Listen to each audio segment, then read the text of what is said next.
Welcome to the Glenn Beck program. Finally, there is a congressman concerned about unfunded liabilities.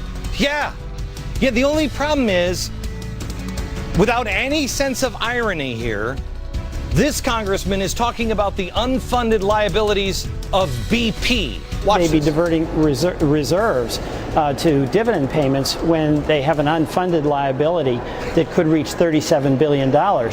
How about our $109 trillion, Congressman? Are you aware that you're helping write those unfunded liability checks? You got that one?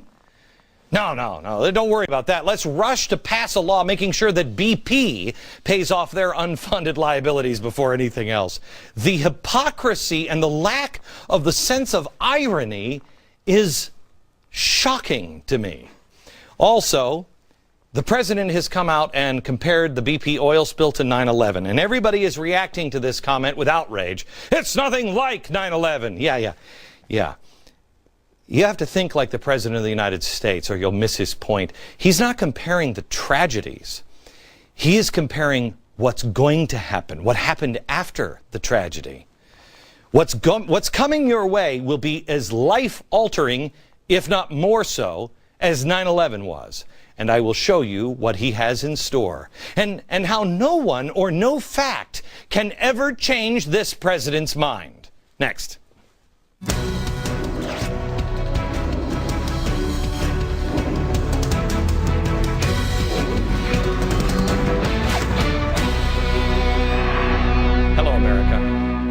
This president doesn't view the BP oil spill as an equal tragedy to 9/11. Not the tragedy, but what's coming after. Everybody's up in arms about this, but there's something else. Here's what he said. In the same way that our view of vulnerabilities and our foreign policy was shaped profoundly by 9/11, indelibly by 9/11, I think this disaster is going to shape how we think about the environment and energy for many, many years to come. And one of the biggest leadership challenges for me is going to be making sure that we draw the right lessons from this disaster and that we move forward in a bold way. Well, you know what? To learn your lessons, you've got to gather information. Is the president doing that? Something's very wrong here, America, and you know it. This disaster is dramatically going to shape how we think about the environment, and it's going to move us forward in a bold way. Wow, it's almost like he's quoting Rahm Emanuel when he says, let's not let a good crisis go to waste here. You never want a serious crisis to go to waste.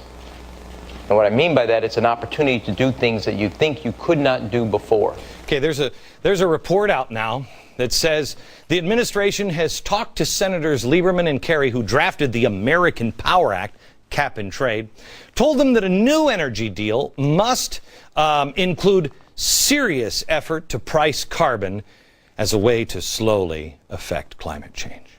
It's cap and trade. And remember, that's right, CCX, the president started all of that. That's that big scam, and that's right, he's going to make money off of this tragedy.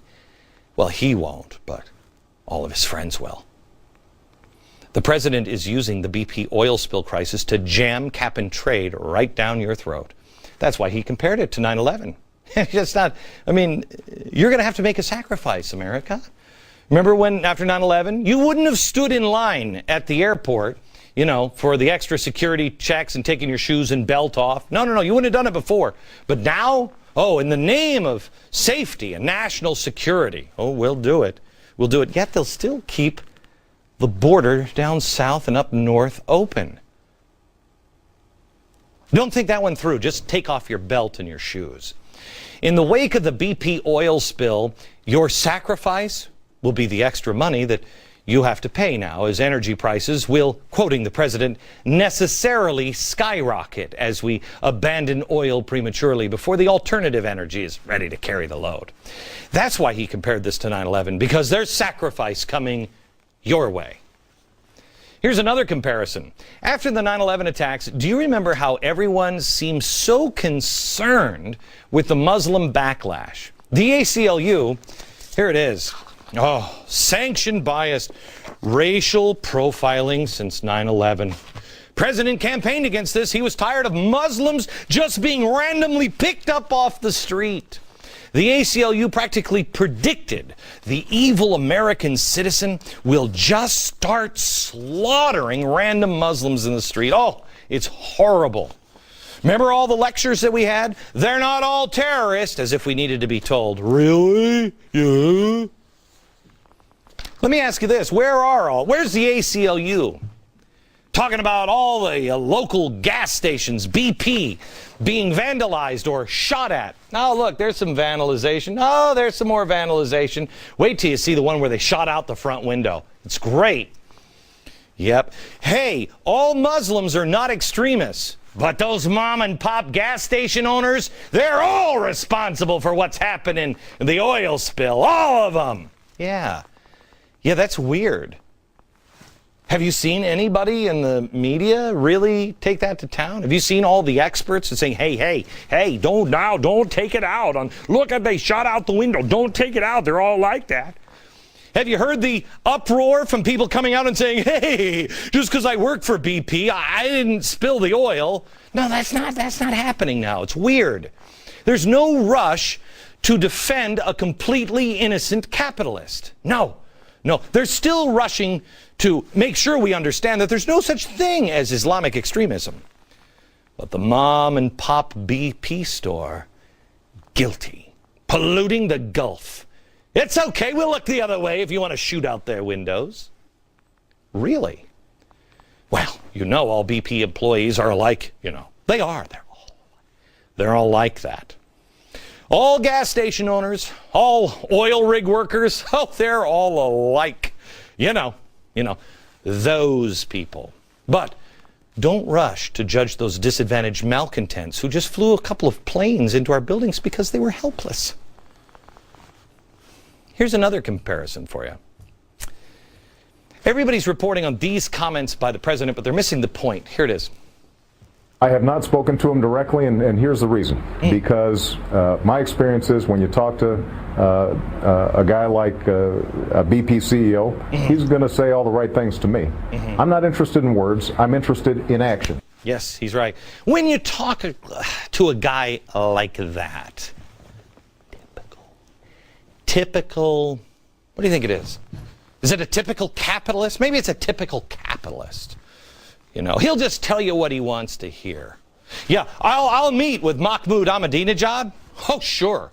Yeah, he's a dictator, but I can meet with him without any preconditions because we have to be able to talk. Here's the guy who, said the Holocaust was a myth, that Israel should be wiped off the map. We'll sit down, have some tea, some crumpets. Hey, have you seen a good movie lately? Mach. Oh, yeah, you're a raging lunatic, but we can get through to you and trust you. Now, the BP CEO, depart from me, evil one. Wow. What is in the president's experience that makes him say, guys like this CEO? What is it in his experience, his vast oil-rich experience that, as a community organizer from the land of oil, Chicago, what is it that he has in his experience bag, with all the oil CEOs, just to be able to say they're all alike, I don't need to talk to them. I mean, I've seen them testify a few times on Capitol Hill. I've seen them quoted in papers. They're probably good capital. That's probably what it is, capitalism. What is it that Barack Obama knows that he won't even bother to meet with the guy to hear him out? Well, until, he changed his mind a couple of days later. What is it that the dictator of Iran, the crazy guy in Iran, has in the credibility department that the CEO of BP doesn't have? What is it? Tell me, I'd like to know. Does the fact that BP CEO is a capitalist, is that what does it? When I meet with those capitalists, he's a white CEO. Maybe that's it. He's a white CEO. White CEOs, I don't know if you know this, but white CEOs, they don't want to pay their tax dollars and have those tax dollars go to inner city kids. Oh, there you go again. Right now, somebody at the Huffington Post. Glenn Beck and baseless accusations against this president. Yeah, you're right. You're right. I'll stop. I'll just have the president say it. And I really want to emphasize the word responsibility. I think that whether you are a white executive living out in the suburbs who doesn't want to pay taxes to inner city children, for them to go to school.